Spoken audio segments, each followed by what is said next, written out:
how deep is the hole and how did we get here? At this point, we honestly don't know how deep the hole is. We are estimating at least 14 million in losses, though it could grow from here. This has lasted longer than we anticipated.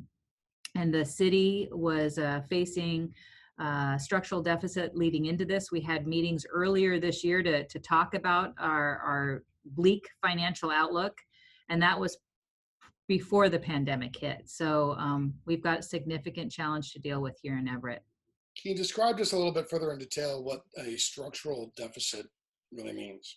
Yeah, so our revenues simply don't match our expenses. Our expenses go up every year by about 4%, but our revenues go up far more slowly. There's a 1% cap on property tax, of course, and what we can do there. So it is, and the rest of our income is, B&O sales and then some utility taxes and fees. And so the cost of running the city grows. Your population grows, your public safety and needs as a community grow, and then your expenses for running the city go up every year.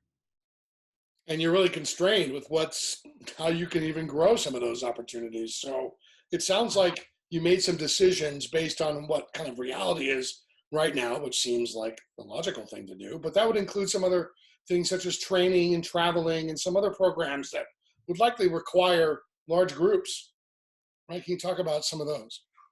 Yeah, sure. So, well, to deal with our deficit, we have been whittling away at all kinds of city programs and expenses for years. So the last couple of years, I've cut 7.6 million in spending at the city, permanent reductions. We've over the years reduced travel and training. This year, as soon as the pandemic hit, we cut travel and training budgets. We did a hiring freeze, but our city had already reduced those expenditures to the point where, although that was helpful, it wasn't enough to fill a $14 million gap, that's for sure.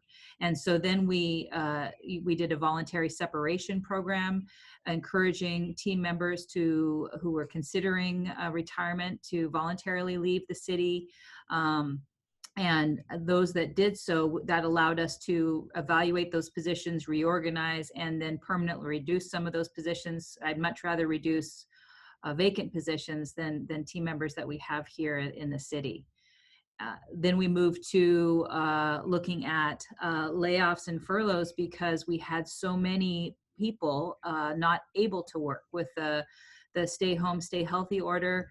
Our libraries are not open. Our senior center isn't allowed to reopen until at least phase 4. And then even considering that, vulnerable populations are not encouraged to gather. So that program is unlikely to be able to operate until there's a vaccine. So tried to prioritize some of the cuts around programs that aren't able to be open this summer anyway.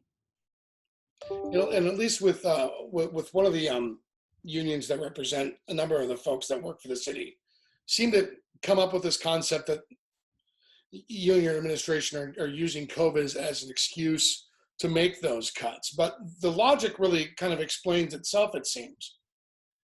Yeah, we made it no secret that we were facing these types of challenges and choices in the future, no matter what, because every year I've been very public about the state of our budget. I've shared it with the community. I've shared our concerns. We had our council retreat on it.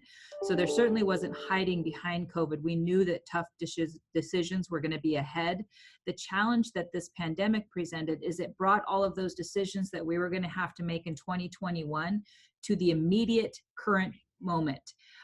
We haven't had to lay off this number of staff before because we've never faced a current year budget. We present a balanced budget every year and based on revenues and expenses, but knowing how much revenue we were going to lose, we had to make these decisions, and to make them swiftly was the best decision possible to preserve as many team members and programs as we could. If we wait until 3 or 4 months longer into this, we would have had to make deeper cuts, and we just didn't want to do that. So I know it's been hard on our team. It's been hard on our community and our staff. and we hope to be financially stronger to be able to bring some of these programs back in the future when our revenues begin to match our expenses. Just a handful more questions. I do appreciate your time. Clearly, this is not you're not the only municipality making these kinds of tough choices. I just reported on some very similar tactics taken by the city of Tacoma. Everyone's really feeling this hole. So, where do you look to for, I suppose, a model that might kind of help give you options to see how other municipalities might be making some of these choices, or is that even possible considering how different everybody kind of makes their government work individually? So when you're facing these types of deficits that are happening in the immediate term, you have to make decisions quickly that are challenging. As we look forward, we are looking to what other municipalities have done to balance their revenues and expenses, and looking at whether we need to move to a regional fire authority at some point. Looking at how cities have utilized metropolitan park districts to better support parks. Looking at merging or consolidating programs, whether outside entities could perform some of these programs better than the city and provide those same services to the city. Those types of decisions I hope our fiscal advisory council will review with me and make some recommendations to the council for the years to come. Sadly, right now it doesn't help our bottom line, so we have this difficult place that we're in right now. Could you detail how first responders and public safety is so far out of this reduction? I'm sorry, I didn't hear the question. Oh, apologies. Because you touch on how first responders, public safety, police, fire, how they're not necessarily, from what I can tell, are part of these initial cuts. Yeah, so we didn't cut uniformed police officers or fire or EMS with these cuts. Mainly, we're in a global pandemic, and in a situation like this, public safety is so important. As people are afraid, there's a lot of anxiety, there's a lot of anger, there's a lot of tragic loss, and that leads to a lot of civil unrest. And so that wasn't an area that we wanted or we're able to make reductions. That being said, police and fire have made dramatic reductions in their expenses over the last few years. In about 3 years, police will have made more than $1 million in reductions in their department. Fire has made I'll have to check the number, but I think it's more than that, 2 or 3 million, and so they have made significant changes operationally to ensure that they're operating with as much efficiency as possible. But public safety is a first priority of our community. Two short more questions. Thank you so much. What are some of your constituents going to see outside their front door immediately as an impact to these cuts? A lot of the city sponsored programs that we have enjoyed in the summers, our 4th of July parade and festival, or summer concerts, are not going to be held this summer, though they might not be able to be held anyway because of the pandemic, but that will be something our community misses. Our library opening hours, once it's able to reopen, will be different. Our senior center will be closed this year, as well as our swim center. Those are significant. And then a lot of our recreation programs that our residents and others enjoy are not going to be available this year. You've spent a career in public service in one way or another. How do you even compare to the challenges you're facing today with what you've dealt with previously?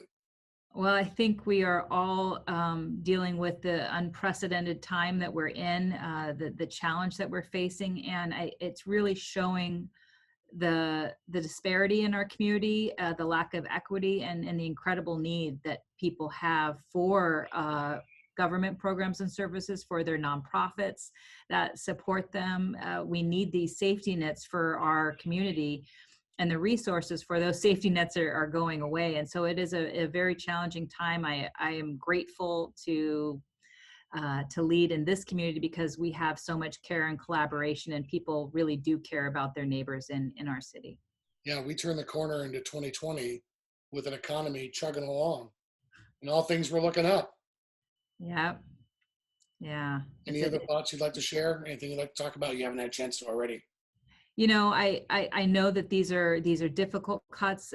They're painful for all of us, but we hope to come out stronger. And on the other end, we are a very resilient city, and we have a strong sense of community pride. And I know that our residents and city are going to get through this, and look forward to easier days in the future.